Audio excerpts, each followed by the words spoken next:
Hi, I'm Dempsey Pulot, and this week I'm reviewing Captain Marvel was directed by Annette Boden and Ryan Fleck. The film stars Brie Larson as the titular character and features an ensemble cast consisting of Samuel L. Jackson, Ben Mendelsohn, Lashana Lynch, Annette Bening, and Jude Law, just to name a few. This film is an origin story for the Marvel Comics character Carol Danvers, although it's not your traditional origin story. You see, taking place in the 90s, it starts off with Carol already having her powers. You see, this film focuses less on how she inherits her powers, although we do find that out, and it focuses way more on how she takes up the mantle of Captain Marvel in the first place. Now, before I continue on with this review, I just want to mention that this video is going to be pretty similar to some of the previous videos I've done on superhero films in the past. And essentially what that means is that this video is going to have two parts to it. Now, the first half of this video is going to be a regular review. I'll talk about some of the things that I liked about this film, some of the things that I didn't like, and I'll give you my overall rating for it. However, the second half of this video is going to be pretty much a spoiler-filled discussion, where I'll get into some of the things that I really loved about this film in much more detail, talk about some of the things that really intrigued me, and even possibly discuss some theories that I have for the future of the MCU. Who knows? You'll just have to stick around to find out. However, I do want to emphasize that if you haven't seen this movie in its entirety, please don't watch the second half. Don't do that to yourself unless for some sick reason you love spoilers. And if you have seen this film, please feel free to check out the second half of this video because I'd love to get any thoughts from any of you guys, anybody who might agree with me or disagree with me, but of course we'll get into all that good stuff much later on. So in the meantime, let's go back to this review. And where was I exactly? Oh, I remember. Now, this film started out really slow.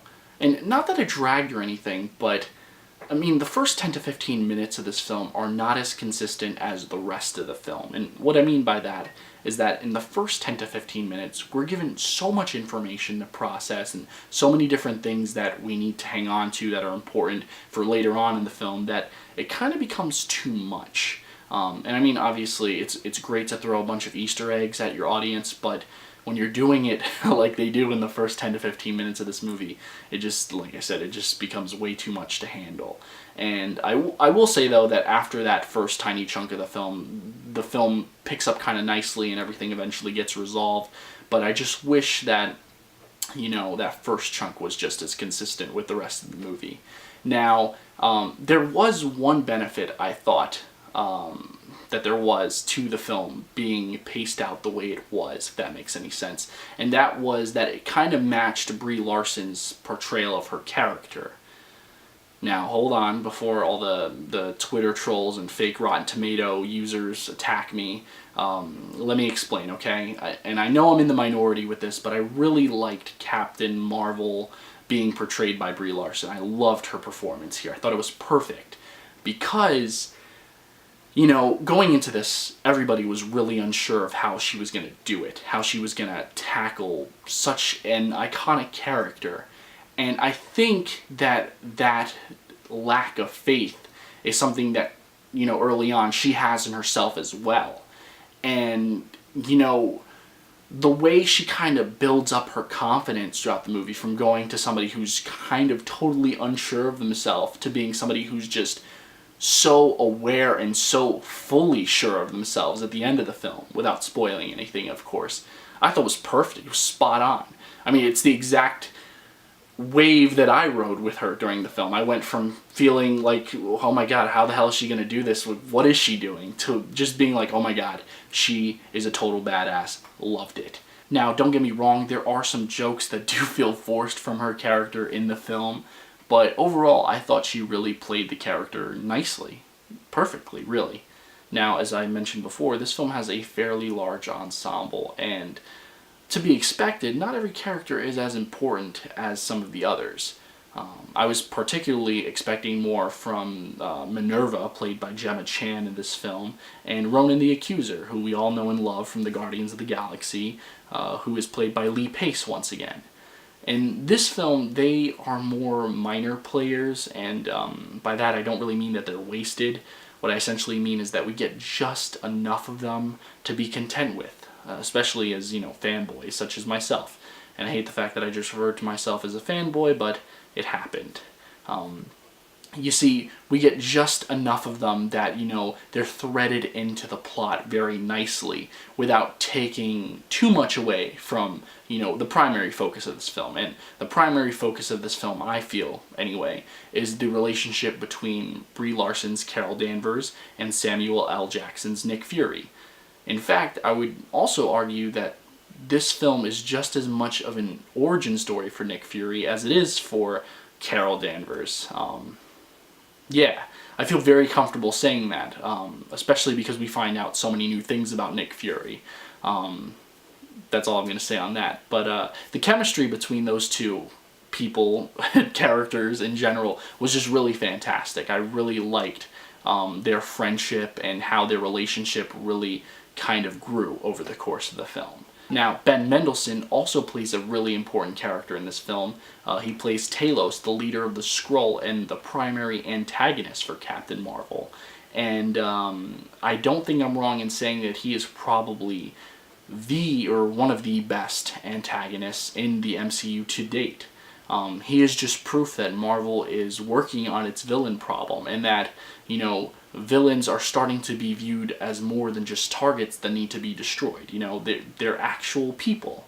And, yeah, that's all I'm going to say on that. We'll talk more about him in the spoilers section.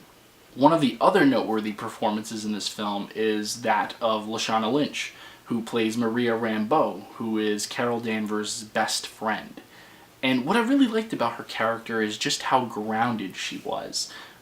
She is an ordinary person who realizes that she has an extraordinary fate. And I just really wanted to see more of her. That's how good she was, especially in the third act. I really wanted her to do just a little bit more, although she does contribute a lot in her defense, okay? But yeah, without a doubt, Lashana Lynch is the breakout star of this film. Moving on to this film's direction, it was extraordinary. I really liked where these two directors took this film. And I'm actually pretty impressed that they were able to do it, too. You see, if you look at both of these directors' past filmographies, you'll notice that they've never done science fiction before. They've never done action or adventure. All the films that they've previously worked on are character-driven dramas. And when you look at the film through that lens, it kind of makes sense as to why they got the gig in the first place. Because beyond the space and behind the mask, at this film's core, it is a character-driven drama. Now, the special effects were really cool too. Going into this film, I was really skeptical. I really don't like to watch movies in 3D unless it's an event film. And this one, I was on the fence about. I was like, I could see it in 3D, maybe I won't. And ultimately, I just ended up watching it in 3D, and I was very pleased. The special effects are out of this world, literally. And I'm not talking about the bigger special effects, like the planets and the rocket ships, all that stuff. I'm talking about the smaller special effects, too. The de-aging that they did for both Samuel L. Jackson and Clark Gregg in this film is phenomenal. Now, the film's plot is okay. Not to say that it hasn't been done before, but it feels like this film takes bits and pieces of stories that we've seen before and tries to mesh them together to make something semi-new. This film starts off as a fish-out-of-water story and slowly evolves into a journey of self-discovery. But it's not bad. I mean, personally, I was expecting another Guardians of the Galaxy. And I'm not just saying that because of its setting in space. I'm saying that because... Okay, maybe I am saying it because of its setting in space. But it also had some similar cast members in it, too. But, despite that, it's still its own thing. Yes, this film follows the Marvel formula. But, the Marvel formula is very successful. Have you seen this weekend's box office totals? And even though it follows Marvel's formula, it still manages to create something different, while at the same time establishing a brand new foundation to be built upon in the MCU. There are lots of twists and turns in this film, and even the occasional plot hole, I will admit. But overall, it's good. I mean, it blows my mind that people are saying that they don't like this film because it's not bad and it's not boring. To be totally honest with you, I know that it's not the best thing that Marvel has done either, but, well, it's not like it's, you know. Save Martha! In my opinion, it's a step in the right direction for the MCU. And I'm here for it. And for that, I'm going to give this film 4 stars. Higher, further, faster, baby. Yes, babe. Now, I am aware that I didn't go into too much detail about some of the things that I didn't like about this film, and that is because it's hard to talk about some of them without giving away some spoilers. So, if you haven't seen the movie, this is your last chance to turn back before I start my spoiler section of this video. I guess I'll count to 3. 1, 2, 2.5, 3. Okay, that's it. That's as much time as you're going to get. Spoilers start now. Spoiler numero uno. So, I think we can agree that Ben Mendelsohn was definitely the best part of this film, hands down. And while I did like his portrayal of the character, there were some things I just didn't like about the character as a whole. Let me go into some detail now. I didn't like the fact that he was also conveniently Nick Fury's boss at S.H.I.E.L.D. I felt like that was kind of... I mean, it made sense for the movie and the whole Skrull invasion thing, but I also felt like it was just, like I said, too convenient. And they also try and explain it in like a quick sentence at the end of the film, but overall I felt like that whole thing was just a bit of a stretch for me. And also, for someone who was, you know, so concerned with the lives of Skrulls in the first place, he didn't seem too bothered to let most of his friends, or whatever they were to him, as commanding officers, die throughout the course of the film. And that, to me, didn't make sense to his character's ultimate motivation. So like I said, like while he was one of the best characters that I've seen in a Marvel film in a very long time, there were just way too many inconsistencies with his character that I couldn't shake. Spoiler number 2, Goose. Goose is the cat that really isn't a cat that steals the show. And he steals something else too. Now, I think we can all agree that Ben Mendelsohn is the best part of the movie, but he had a little bit of competition with Goose, okay? And ever since the movie's release, I've seen a lot of memes and theories online suggesting that Goose is actually going to be a part of what takes down Thanos. He's going to lead to Thanos' demise. And to be honest with you, I really disagree with that statement, as much as I love Goose. And I think that a primary source of my doubt comes from the fact that we haven't really seen Goose in any other MCU movies. And, I mean, to our knowledge thus far, it doesn't seem like he goes to space with Captain Marvel. I really do think that something's happened to Goose, guys, since we've last seen him in the 90s. And that's not a spoiler, that's a genuine concern. Spoiler number 3, Mar-Vell is a woman. Now, this is probably the smallest yet significant change throughout the entire film, and I'll explain why in a second. But for those of you guys who don't know, in the original Marvel comics, Mar-Vell is the original Captain Marvel, and he's actually a cosmic male. And he, like it's done in the film, passes down the mantle to Carol Danvers. But here, as I said before, it's a woman. Mar-Vell is played by the wonderful Annette Bening. And I just found that change, while subtle, it's very appropriate. It speaks to the theme of female empowerment that this film embodies. It shows that, by passing the mantle from woman to woman, especially receiving the mantle from a woman that Carol Danvers admires so much, that you don't really need a man to become something great.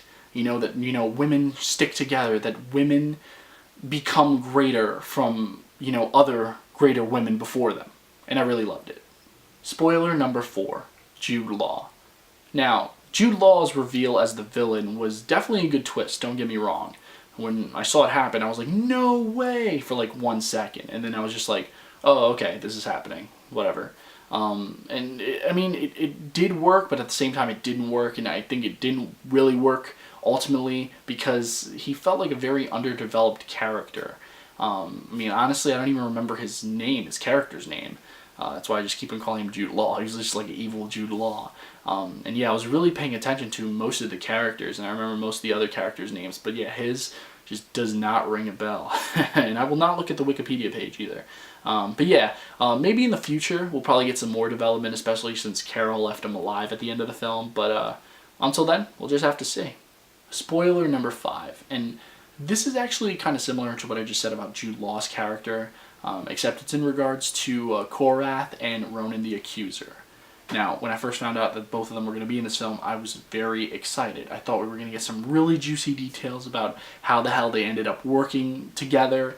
I thought that Korath was going to be some secret traitor, but it turned out that the entire team was the secret traitor, which is, not going to lie, kind of disappointing, but whatever. I don't know, maybe we'll get a chance to see more of that developing in future installments, like with Jude Law's character, whatever the hell his name is, still don't know. But like I said, we'll just have to wait. But I'm really interested to see that origin play out. I'm really still excited to see it, hopefully, that is, if they choose to do it, which I hope they do, if they're smart anyway. And finally, spoiler number 6, the post-credit scene. And you know which post-credit scene I'm talking about because there were 2, but it's the more important one, okay? And this scene was everything, okay? This is the first time that we've seen Captain Marvel meet the original Avengers. Nick Fury has kept her secret this whole time, and possibly as a secret weapon. We don't know. And if this interaction is any indication of what to expect in Endgame, there's going to be lots of hell being raised, and I am super here for it. I'm super excited. I don't know. It raised a lot more questions than answers for a lot of people, myself included. But if it did anything, as I said before, it did its job. And that is, it started the hype train, okay? I am super excited to watch this movie more than anything now. Now that I have all the pieces, that is, you know, there's nothing left except for Endgame, all right? We have all the clues that we need, but none of the answers. Yeah, I hope these next 6 weeks fly by. And that's all I have for you guys. If you have any theories or thoughts or comments about any of these things that I spoke about, or if there are things that you want to talk about, please feel free to comment below in the comment section. I really want to hear what all of you guys had to say on this movie. If you loved it, if you hate it, talk to me. I really want to know. But yeah, as always, guys, thanks so much for watching. If you like this video, hit that like button. If you're not subscribed, I would ask that you please subscribe. I post new videos weekly. I'm always working on new stuff, and I've got tons of new stuff ready for you guys to roll out in the next couple of weeks, so make sure you stay tuned.